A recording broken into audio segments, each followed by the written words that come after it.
On day one of his presidency, Mr. Trump promised to get economic growth up to 4%. He has his work cut out for him.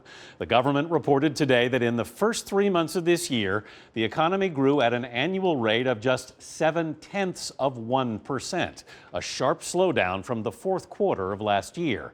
John Dickerson will be interviewing the president on day 100 tomorrow, and he joins us now from Washington. John, in the first 99 days, the president did not get a significant piece of legislation through the Republican-controlled Congress. Why? Well, their big one, of course, was health care, and the president and Republican leaders chose to pass that legislation only with Republican votes, and they can't get the party to agree on a fundamental question. How much of the Affordable Care Act do they want to leave in place? Every time negotiators tried to make concessions to those who want to take it out altogether, which was the party's longstanding promise, they lost Republicans who wanted to retain some portions for the insured, like guaranteed coverage of pre-existing conditions. So that fundamental problem couldn't be fixed either through cajoling by the president or Speaker Paul Ryan. Voters were the ones in the end who were making those lawmakers or influencing those lawmakers the most. Now, John, let's have a listen to what the president said yesterday in an interview with Reuters. It's getting a lot of attention. I loved my previous life. I had so many things going.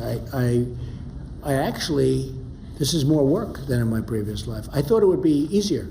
I thought it would be easier. John, your thoughts?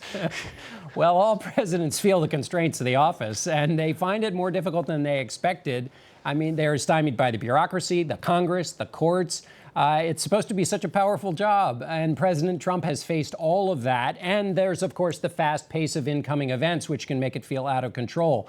It sometimes even encourages the same kind of bluntness that the president showed in his remarks. John Kennedy once said, "I wish I'd spent less time trying to get to be president and more time learning how to be president." Not a job to be underestimated. John Dickerson, thanks. John's interview with the president airs Sunday on Face the Nation. Then on Monday, CBS This Morning will come to you live from the White House.